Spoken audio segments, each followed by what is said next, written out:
नमस्कार बच्चों, कैसे हैं? मस्त हैं, स्वस्थ हैं और अपनी पढ़ाई बेहतरीन तरीके से कर रहे हैं। मुझे ये आशा नहीं, पूरे विश्वास है, क्योंकि हमारे बच्चों के पास बहुत ही कम समय बचा है और बहुत ही कम समय में बहुत ज्यादा कुछ पढ़ना है। इसीलिए अपना दिन रात एक किए होंगे, मेहनत कर रहे होंगे। आज फिर से एक नए सेशन के साथ जुड़ गए हैं। आप लोग के तैयारी को और बेहतरीन बनाने के लिए एक नई सेशन के साथ आए हैं, जिसमें घोषवर्ड फिर अल्पप्राण महाप्राण के बारे में सब पढ़ लेंगे। आज का सेशन जैसे वर्ड विचार का जो सेशन था उसी का थोड़ा सा छोटा हुआ भाग है। आज उसको खत्म कर लेंगे, ठीक है ना? स्टार्ट कर दे क्लास को। और बताइए, आप लोग का प्रॉपर नोट्स बना रहे हैं कि नहीं बना रहे हैं? एक खुशखबरी है, अभी बता दें या फिर बाद में बताएं? अभी बता दें खुशखबरी या फिर बाद में? बोलिए। बाद में बताएंगे या फिर क्लास के बीच में ही बता देंगे, ठीक है ना? चलिए स्टार्ट कर जाए। कुछ ज्यादा नहीं, इसमें दो टॉपिक है, दो टॉपिक को समझना है। एक अघोष वर्ड और एक घोष वर्ड। अघोष वर्ड क्या है, घोष वर्ड क्या है, इसी को समझना है। दिख रहा नहीं? इधर से दिख रहा होगा। अच्छा, अघोष वर्ड घोष वर्ड। अघोष से क्या पता चलता है? घूसा। घोष से क्या पढ़ते हैं? घूसा।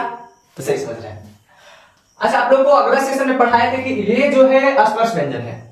पहला सेशन में जो बच्चा पहला सेशन नहीं देखा होगा जाकर देख लेगा, ठीक है ना? इसको बताया था ये पूरा 25 को स्पर्श व्यंजन, ठीक है? ये अंतस्थ व्यंजन 4 को और उसमें व्यंजन 4 को। इसी में से घोष, अघोष, महाप्राण और अल्पप्राण समझना है, ठीक है?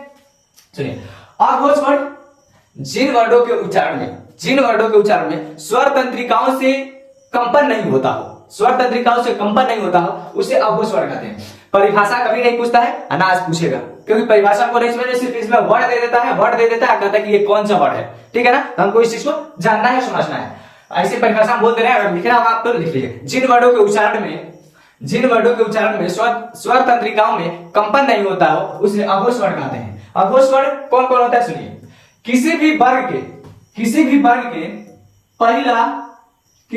के पहला प्लस दूसरा, किसी भी वर्ग के पहला दूसरा और बताइए, किसी भी वर्ग के पहला दूसरा और तलाबी स प्लस मूर्धनी स प्लस दंती स।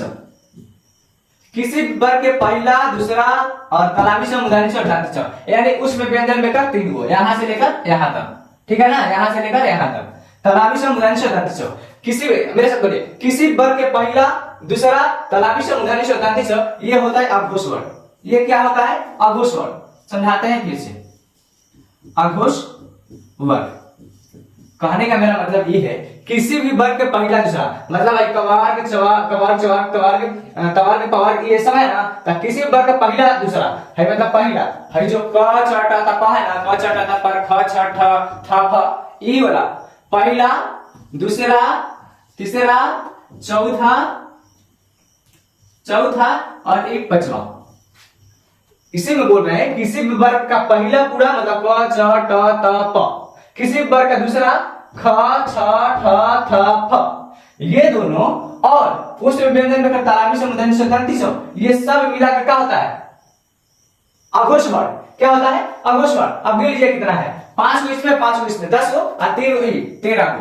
तो अगर क्वेश्चन पूछेगा कि अघोष वर्ड की संख्या कितना है, तो बोलना है 13। अघोष वर्ड की संख्या कितना है? तो 13। अब देखिए घोष वर्ड। अघोष वर्ड समझ में आया? देखिए एक बार ये रिकॉर्ड करें। जिन वर्डों के उच्चारण में स्वर तंत्रिकाओं की कंपन नहीं होता हो, उसे हम अघोष वर्ड कहते हैं। किसी भी वर्ग का पहला और किसी वर्ग का दूसरा और उस व्यंजन में अगर तलाबी से मूर्धनी से दंती से, ये सब वर्डों को हम लोग अघोष वर्ड कहते हैं। इसकी संख्या 13 होता है। अब देखिए घोष वर्ड, जिन वर्डों के उच्चारण में स्वर तंत्रिकाओं में कंपन होता हो, उसे हम घोष वर्ड कहते हैं। इसकी संख्या होती है तीसरा चौथा पांचवा, यानी तीसरा प्लस चौथा प्लस पांचवा ना। और अंतस्थ व्यंजन सब, मतलब य र, नीचे य र ल व और ह इसमें छूटा था ना, उसमें व्यंजन में मूर्धनी शब्द था ना, ये वाला हा छूटा था, तो हा आ जाएगा इसमें उस घोष वर्ड में, ठीक है ना? घोष वर्ड में कौन? किसी वर्ग का तीसरा चौथा पांचवा और पूरा अंतस्थ व्यंजन, मतलब य र ल व और उस व्यंजन में कर ह। अब इसकी संख्या कितनी है? इसमें 5 10 15 अच्छा 15 से 19 1 20, इसकी 20। और सुनिए, और इसकी संख्या है इतना ही नहीं है, और है जैसे घोष वर्ड। चलिए उतार देंगे, स्क्रीनशॉट ले लिए। चलिए ठीक है ना। अब देखते हैं उसके आगे, इसके आगे ये कहता है, इसके आगे ये टर्म सुना है ना, घोषवर्ड, अघोषवर्ड। अघोषवर्ड जिन वर्डों के उच्चारण में स्वर तंत्रिकाओं में कंपन नहीं होता उसे अघोषवर्ड कहते हैं। इसकी संख्या कितना होता है?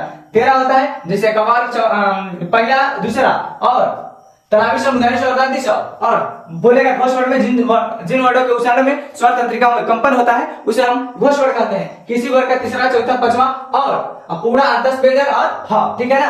अब देखिए इसके बाद अल्पप्राण और महाप्राण, अल्पप्राण और महाप्राण। अल्पप्राण और महाप्राण क्या कह रहा है सुनिए, अल्पप्राण और महाप्राण क्या कह रहा है? अल्पप्राण ई कह रहा है और महाप्राण ई कह रहा है। अच्छा लिख दे रहा है महाप्राण, एक है अल्पप्राण।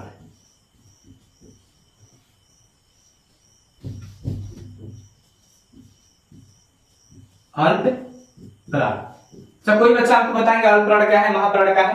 अल्पप्राण उसको कहते हैं जिन वर्डों के उच्चारण में गर्म वायु बहुत ही कम निकलता हो, जिन वर्डों के उच्चारण में गर्म वायु बहुत ही कम निकलता हो उसको अल्पप्राण कहते हैं। किसी भी वर्ग का पहला, तीसरा, पांचवा, किसी भी वर्ग का पहला, तीसरा, पांचवा, किसी भी वर्ग का पहला, तीसरा, पांचवा और अंतस्थ व्यंजन, और अंतस्थ व्यंजन को हम लोग अल्पप्राण कहते हैं। अल्पप्राण जिन वर्डों के उच्चारण में गर्म वायु बहुत ही कम निकलता हो उसे, या फिर बहुत ही कम या फिर नहीं भी निकलता हो उसे अल्पप्राण कहते हैं। कौन कौन? किसी वर्ग का पहला, तीसरा, पांचवा और अंतस्थ व्यंजन को हम लोग अल्पप्राण कहते हैं। ठीक है। और महाप्राण समझते हैं।